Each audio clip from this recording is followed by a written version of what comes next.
2022 के स्वागत की तैयारी में जुटे हैं, लेकिन उत्साह और उमंग के साथ ही ये समय सचेत रहने का भी है। आज दुनिया के कई देशों में कोरोना के नए वेरिएंट ओमिक्रॉन की वजह से संक्रमण बढ़ रहा है। भारत में भी कई लोगों के ओमिक्रॉन से संक्रमित होने का पता चला है। मैं आप सभी से आग्रह करूंगा कि पैनिक न करें। हां, सावधान रहे, सतर्क रहे, मास्क उसका भरपूर उपयोग करें और हाथों को थोड़ी थोड़ी देर पर धुलना, इन बातों को हमें भूलना नहीं है। आज जब वायरस म्यूटेट हो रहा है तो हमारी चुनौतियों का सामना करने की ताकत और आत्मविश्वास भी मल्टीप्लाई हो रहा है। हमारी इनोवेटिव स्पिरिट भी बढ़ रही है। आज देश के पास 18 लाख आइसोलेशन बेड्स हैं, 5 लाख ऑक्सीजन सपोर्टेड बेड्स हैं, 1,40,000 आईसीयू बेड्स हैं।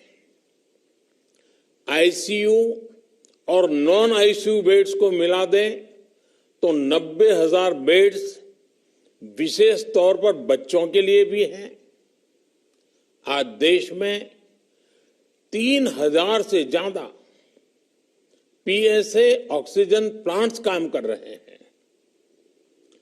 4 लाख ऑक्सीजन सिलेंडर्स देश भर में दिए गए हैं। राज्यों को जरूरी दवाओं की बफर डोज तैयार करने में सहायता की जा रही है। उन्हें पर्याप्त टेस्टिंग किट्स भी मुहैया कराई जा रही है। साथियों, कोरोना वैश्विक महामारी से लड़ाई का अब तक का अनुभव यही बताता है कि व्यक्तिगत स्तर पर सभी दिशा निर्देशों का पालन कोरोना से मुकाबले का बहुत बड़ा हथियार है। और दूसरा हथियार है वैक्सीनेशन। हमारे देश ने भी इस बीमारी की गंभीरता को समझते हुए बहुत पहले वैक्सीन निर्माण पर मिशन मोड में काम करना शुरू कर दिया था। वैक्सीन पर रिसर्च के साथ साथ ही approval processes, supply chain, distribution, training, IT support system, certification पर भी हमने निरंतर काम किया। इन तैयारियों का ही नतीजा था कि भारत ने इस साल 16 जनवरी से अपने नागरिकों को वैक्सीन देना शुरू कर दिया था। ये देश के सभी नागरिकों का सामूहिक प्रयास और सामूहिक इच्छा शक्ति है कि आज भारत 141 करोड़ वैक्सीन डोज के अभूतपूर्व और बहुत मुश्किल लक्ष्य को पार कर चुका है। आज भारत की वयस्क जनसंख्या में से 61% से ज्यादा जनसंख्या को वैक्सीन की दोनों डोज लग चुकी है। इसी तरह वयस्क जनसंख्या में से लगभग 90% लोगों को वैक्सीन की एक डोज लगाई जा चुकी है।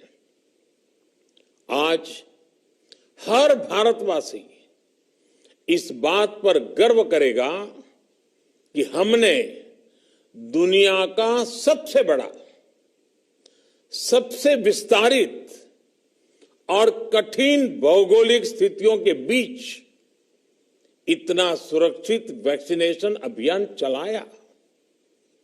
कई राज्य और विशेष तौर से टूरिज्म की दृष्टि से महत्वपूर्ण राज्य जैसे गोवा, उत्तराखंड, हिमाचल जैसे राज्यों ने 100% सिंगल डोज वैक्सीनेशन का लक्ष्य हासिल कर लिया है।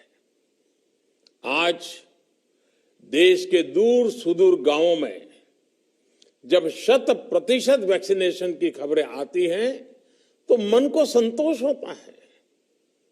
यह प्रमाण है हमारे हेल्थ सिस्टम की मजबूती का, हमारी टीम डिलीवरी का, हमारे हेल्थ केयर वर्कर्स के डेडिकेशन और कमिटमेंट का, और देश के सामान्य मानवी के अनुशासन और विज्ञान में उनके विश्वास का। हमारे देश में जल्दी ही नेजल वैक्सीन और दुनिया की पहली डीएनए वैक्सीन भी शुरू होगी। साथियों, कोरोना के खिलाफ भारत की लड़ाई शुरू से ही वैज्ञानिक सिद्धांतों, वैज्ञानिक परामर्श और वैज्ञानिक पद्धति पर आधारित रही है। पिछले 11 महीने से देश में वैक्सीनेशन अभियान चल रहा है। देशवासी इसके लाभ भी महसूस कर रहे हैं। उनकी रोजमर्रा की जिंदगी सामान्य हो रही है। आर्थिक गतिविधियां भी दुनिया के कई देशों की तुलना में उत्साहजनक रही हैं। लेकिन साथियों, हम सभी जानते हैं कि कोरोना अभी गया नहीं है। ऐसे में सतर्कता बहुत जरूरी है। देश को सुरक्षित रखने के लिए, देशवासियों को सुरक्षित रखने के लिए हमने निरंतर काम किया है। जब वैक्सीनेशन शुरू हुआ तो उसमें भी वैज्ञानिक सुझावों के आधार पर ही ये तय किया गया कि पहली डोज किसे देना शुरू किया जाए, पहली और दूसरी डोज में कितना अंतराल हो, स्वस्थ लोगों को कब वैक्सीन लगे, जिन्हें कोरोना हो चुका है उन्हें कब वैक्सीन लगे, और जो कोमॉर्बिडिटी से ग्रस्त हैं उन्हें कब वैक्सीन लगे। ऐसे निर्णय लगातार किए गए और ये परिस्थितियों को संभालने में काफी मददगार भी साबित हुए हैं। भारत ने अपनी स्थिति परिस्थिति के अनुसार भारत के वैज्ञानिकों के सुझाव पर ही अपने निर्णय लिए हैं। वर्तमान में ओमिक्रॉन की चर्चा जोरों पर चल रही है। विश्व में इसके अनुभव भी अलग अलग है, अनुमान भी अलग अलग है। भारत के वैज्ञानिक भी इस पर पूरी बारीकी से नजर रखे हुए हैं, इस पर काम कर रहे हैं। हमारे वैक्सीनेशन को आज जब 11 महीने पूरे हो चुके हैं तो सारी चीजों का वैज्ञानिकों ने जो अध्ययन किया है और विश्व भर के अनुभवों को देखते हुए आज कुछ निर्णय लिए गए हैं।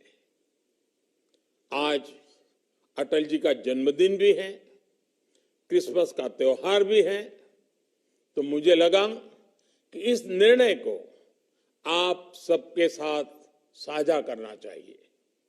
साथियों,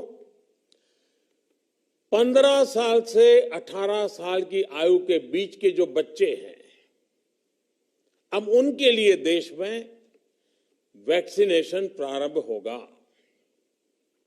2022 में 3 जनवरी को सोमवार के दिन से इसकी शुरुआत की जाएगी। ये फैसला कोरोना के खिलाफ देश की लड़ाई को तो मजबूत करेगा ही, स्कूल कॉलेजों में जा रहे हमारे बच्चों की और उनके माता पिता की चिंता भी कम करेगा। साथियों, हम सबका अनुभव है कि जो कोरोना वॉरियर्स हैं, हेल्थ केयर और फ्रंटलाइन वर्कर्स हैं, इस लड़ाई में देश को सुरक्षित रखने में उनका बहुत बड़ा योगदान है। वो आज भी कोरोना के मरीजों की सेवा में अपना बहुत समय बिताते हैं। इसलिए प्रिकॉशन की दृष्टि से सरकार ने निर्णय लिया है कि हेल्थ केयर और फ्रंटलाइन वर्कर्स को वैक्सीन की प्रिकॉशन डोज भी प्रारंभ की जाए। इसकी शुरुआत 2022 में 10 जनवरी सोमवार के दिन से की जाएगी। साथियों, कोरोना वैक्सीन का अब तक का ये भी अनुभव है कि जो अधिक आयु वाले हैं और पहले से ही किसी न किसी गंभीर बीमारी से पीड़ित है, उन्हें प्रिकॉशन लेना सलाह योग्य है।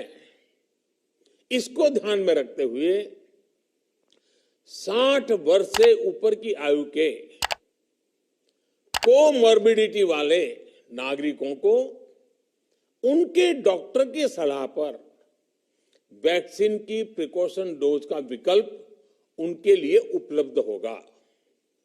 ये भी 10 जनवरी से प्रारंभ होगा। साथियों, मेरा एक आग्रह है कि अफवाह, भ्रम और डर पैदा करने के जो प्रयास चल रहे हैं, उनसे बचना चाहिए। हम सभी देशवासियों ने मिलकर अब तक दुनिया का सबसे बड़ा वैक्सीनेशन अभियान चलाया है। आने वाले समय में हमें इसको और गति देनी है और विस्तार देना है। हम सभी के प्रयास ही कोरोना के खिलाफ इस लड़ाई में देश को मजबूत करेंगे।